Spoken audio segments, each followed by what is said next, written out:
There comes a time in every person's life in which they witness something truly remarkable, a time in which someone's raw emotion overwhelms them to a point of great passion. And through this passion, we push our limits and invest our hearts and souls into our pursuits. While celebrating triumphs is awesome, I find myself way more interested in the counterpart, the fall.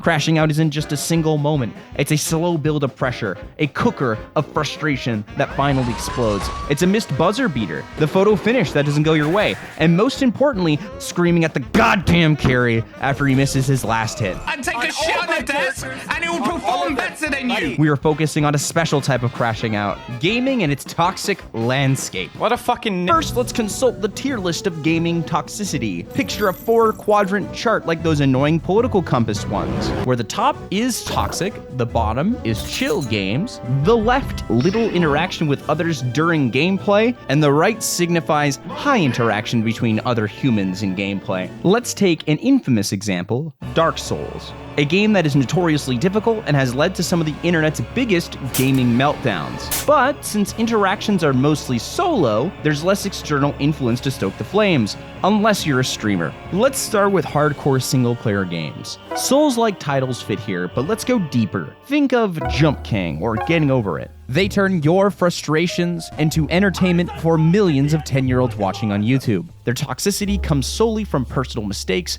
making the rage contained. In Jump King, every failed leap can set you back minutes of progress, testing your patience and resilience. Games like Getting Over It are even worse. Its janky mechanics and punishing level design have made it the ultimate rage bait. Even in Souls games, your mistakes are your own, though there's always just enough variance to blame it on bullshit. Fuck you, Gank Trio from the Sunken King DLC, you're bullshit, and you belong in a pit of acid with Tamamura. The biggest reason why we get angry at these games is because we're invested. I might shit on Dark Souls 2, but I have almost 500 hours in it. In these types of games, you are the single player. There are no deadweight teammates, there are no antagonists within the game that make your life actively miserable because of your own screw-ups. Which in turn means most people can manage their anger with a quick expression of passion, slam a desk, and simmer down like a fucking adult. Yet, even in chill single-player games, you can have intense amount of toxicity. Animal Crossing, a game in which you work off a debt, customize your island/ethnostate, is relatively chill. However, once you start interacting with other people on the internet, you become a eugenicist, and your Superman is a god creature cat named Raymond. Sure, a Souls game can frustrate you, but what frustrates you more is someone to tell you get good online. When you spend 100 hours terraforming the entire place, and you see some dipshit on Reddit with their 1,000-hour masterpiece castle calling you cringe for having an ugly villager. Yet, you would have never had your crash out on the internet had you not invested 1,000 hours into creating a perfect utopia for your mega race of cat people. Or Undertale, where someone will crucify you for playing incorrectly. Once you interact with the community, you realize that these people were introduced to the internet at 14 and now are in their mid-20s. Time flies when you're arguing with children. These are relatively low on the toxicity list because you are not actively making it a problem for other players unless they choose to interact with your insane ramblings. By the way, genocide is the best way to play, don't at me. Where things get much worse is multiplayer. But there are some games that are multiplayer that are not inherently toxic. Games like Portal 2, Left 4 Dead, and Baldur's Gate 3 foster cooperation and overall good vibes, especially when played with friends. Not that there can't be moments of frustration with a boss or a reset, but the overall vibe is good enough to where it doesn't matter if you laugh it off or move on. It's less about winning the game, but rather enjoying the company. Even in Baldur's Gate Honor mode, I lost 40 hours to Answer and still had a blast. Every decision mattered. There was an urgency to everything, as small as looting a random cupboard. My investment was very high, but I wasn't trying to prove anything. I was trying to experience the game in a different way. But humans were cruel, especially when we don't have to look each other in the eye. When competing in person, there's a level of respect that you have for the venue and your fellow man. This is seen in regular sports where even minor crash outs have long-reaching effect in the news and their organizations. Even when we're playing Magic the Gathering, I might maul over a Drannith Magistrate or other floodgate shutting down my deck, but I'm not going to flip the table because I have to function in a society. I'll just annoy the shit out of him the entire time. However, when we interact anonymously or through pseudonyms, this is where we are at our worst. That is why I firmly believe that all multiplayer games that are competitive are zero-sum games of happiness. We've all seen Tyler 1 smash a desk, but has anyone asked why?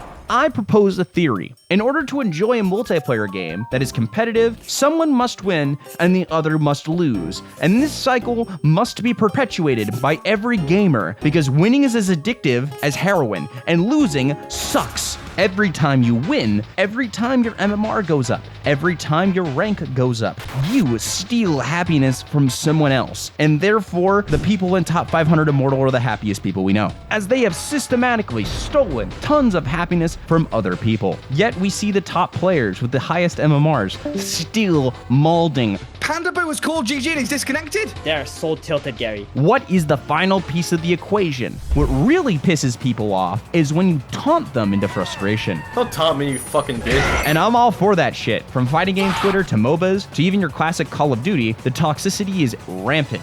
Every day someone complains about Steve in Smash. Every day Steve players tell them to learn the matchup. And every day a controller meets its untimely end and someone gets blocked on X, the everything app. This secondary interaction prevents the first person from taking a 30-minute break and becoming an adult, and instead causes a police swatting to your house.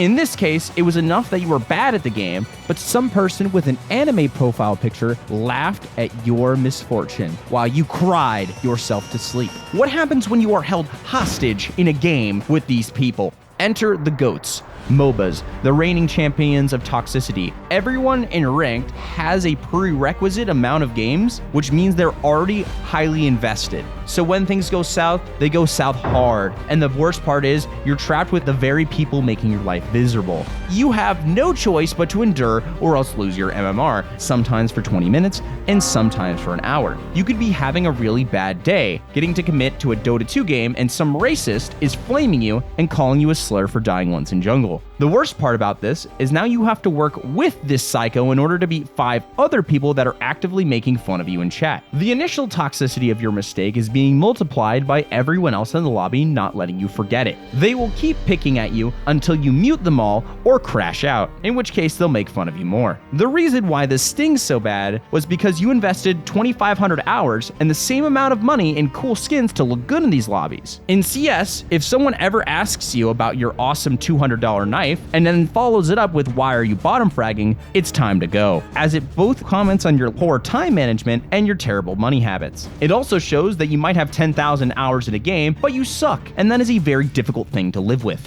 There are some people who revel in this, as the destruction of another benefits themselves and their clip farming channel, and others do it because they simply want the heat death of the universe. Game devs have tried to curb the madness. Dota 2 throws toxic players into low priority hell where they battle each other like caged animals. Overwatch players replace insults with wholesome messages, and League will straight up ban you. But in the end, the real solution is knowing when to walk away, because yeah, I might bottom frag in CS or feed in Dota, but at least I have a life. When we invest our time and energy into something, we become emotionally attached. When things go wrong, we lash out. Online interactions strip the humanity, making it easy to dehumanize others. Frustration will compound, and the crash out becomes inevitable. The key is to recognize when you're heading down that path and step away before it's too late. So, what's the takeaway? Maybe don't take it too seriously, or better yet, just don't interact with people because the people on the internet are fucking psychos. Anyways, have a good night. Fuck you.